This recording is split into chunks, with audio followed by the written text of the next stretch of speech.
Beaucoup de gens considèrent Dieu comme une non-personne dans leur vie, une personne dont il faut faire appel dans les moments les plus critiques. Grave erreur. Dieu n'est pas une idée réconfortante pour les croyants. Et si tu penses que ta vie peut avoir un sens sans Dieu, tu n'es pas en train de vivre, tu es en train de te mentir à toi-même. On a tous déjà entendu des phrases du genre « Si Dieu existait, il n'y aurait pas de mal dans le monde » ou « La réussite matérielle est le but de la vie » ou alors « On peut être heureux et moral sans foi ni spiritualité ». Et tout ça, c'est un tissu de mensonges. Et dans cette vidéo, je vais te le prouver.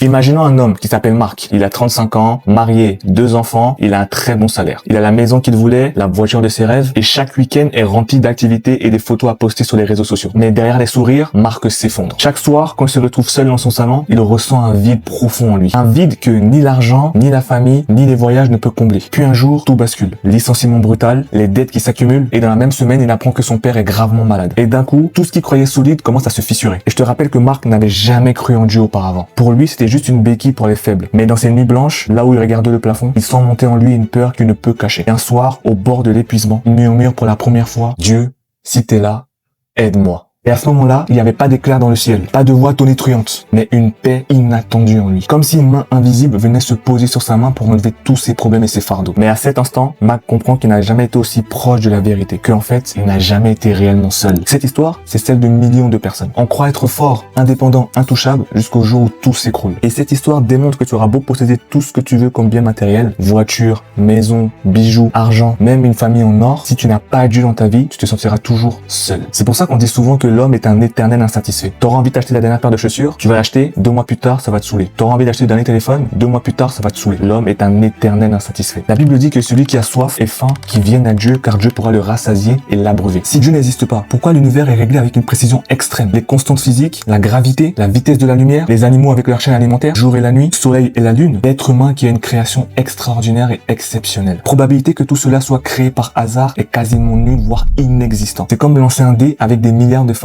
et t'attendre à tomber sur le même chiffre tout le temps, encore et encore. C'est quasiment impossible. Et parlons vite fait de l'être humain. Comment l'être humain a été créé et a été ramené sur la Terre? C'est le Big Bang? Sérieux, tu crois encore à ça? On est d'accord pour s'accorder que sur les milliards d'êtres humains qui existent sur Terre, personne n'a le même ADN. Même les gens de ta famille n'ont pas le même ADN que toi. Chaque cellule de ton corps porte un code, aussi précis qu'un plan d'architecte, infiniment plus sophistiqué que n'importe quel programme informatique. Et un plan implique forcément un architecte. Donc chaque code implique un codeur. Comment ça se fait que ton ADN est unique dans le monde alors qu'on est des milliards de personnes? Et même les gens de ta famille ont un ADN différent de toi. Comment tu peux l'expliquer? C'est le Big Bang ça aussi? Mais on préfère croire que tout ça est dû au hasard. Parce que c'est bien plus facile que ce soit du hasard, quand ça nous évite de rendre des comptes. C'est comme une personne qui refuse de demander de l'aide, juste parce qu'elle ne veut pas admettre qu'elle a tort. C'est exactement pareil. Reconnaître Dieu, c'est reconnaître qu'il y a une autorité au-dessus de toi, et une vérité qui te dépasse. Et beaucoup préfèrent rester dans cette illusion, plutôt que se confronter à cette vérité. Mais revenons aux objections que je t'ai énoncées au début de la vidéo. Les gens ont tendance à dire que si Dieu existait, pourquoi il y a autant de souffrance dans le monde? La vérité, c'est que Dieu nous a créés libres. Libres avec un libre arbitre. Chacun fait le choix de faire le bien ou de faire le mal. C'est ça, le libre arbitre. Et c'est une valeur, une liberté que Dieu nous a donnée à tous. Et malheureusement, la liberté inclut de faire des choix. Soit de faire le bien, soit de faire le mal. La souffrance vient souvent de nos propres actions. C'est pas Dieu qui a pollué la terre. C'est nous, les êtres humains, qui avons construit des avions, des bateaux, des voitures et qui polluent la terre. C'est pas Dieu qui t'oblige à mentir ou à critiquer les autres. C'est toi qui prends la décision de mentir et de critiquer les autres. C'est pas Dieu qui te pousse à frapper ton enfant ou à insulter les autres. C'est toi qui prends la décision de insulter ou de frapper les autres. Donc ne viens pas dire que s'il y a de la souffrance, c'est parce que Dieu n'existe pas. Mais c'est les choix des êtres humains qui font qu'il y a la souffrance dans le monde, pas Dieu. La deuxième objection, c'est que les gens pensent que les religions ont causé plus de mal que de bien. Et en vrai, c'est faux.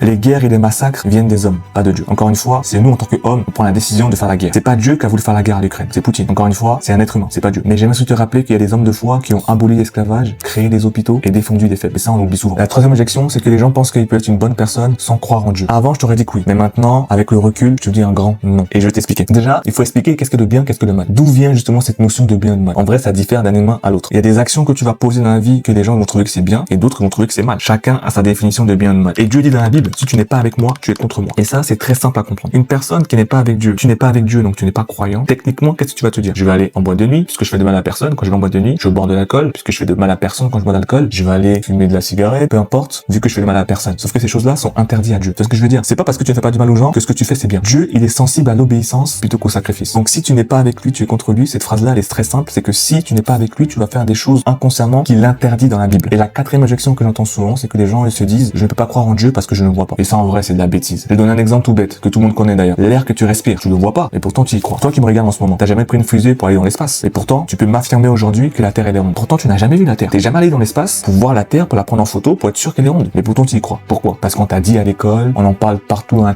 la télévision, que la Terre elle est ronde, donc tu y crois. Donc pourquoi tu ne croirais pas des croyants qui te disent que Dieu existe? Tu vois, l'absurdité un peu. Après, je peux comprendre que l'être humain ait du mal à croire à quelque chose qu'il n'a pas encore vu. Il y avait un disciple de Jésus, il s'appelle Thomas. Lui, on lui a dit que Jésus était ressuscité, mais il ne croyait pas parce qu'il voulait voir d'abord. Donc je peux comprendre. Je peux comprendre que justement, les gens n'arrivent pas à croire parce qu'ils ne voient pas. Si tout est le fruit du hasard, pourquoi ta vie aurait un sens alors? Il y a un gars qui s'appelle Blaise Pascal qui disait souvent, pariez que Dieu existe car vous n'avez rien à perdre, mais tout à gagner. Et ça c'est réel. Si tu crois en Dieu, tu vas poser des bonnes actions, tu vas faire les bonnes actions, tu vas te comporter correctement. Si tu meurs et que Dieu existe, tu diras, j'ai rien perdu, j'ai fait le bien, donc je vais au paradis. Mais si tu fais n'importe quoi en te disant que oui, Dieu n'existe pas et que finalement quand tu meurs, tu vois que Dieu existe, tu seras dégoûté. Tu auras dit, ah putain, j'aurais dû faire le bien sur terre. Le fait de croire en Dieu, tu n'as rien à perdre, mais tu as tout à y gagner. Donc réfléchis-y et surtout n'oublie pas, ne sois pas celui que le système a programmé, sois celui que Dieu a créé.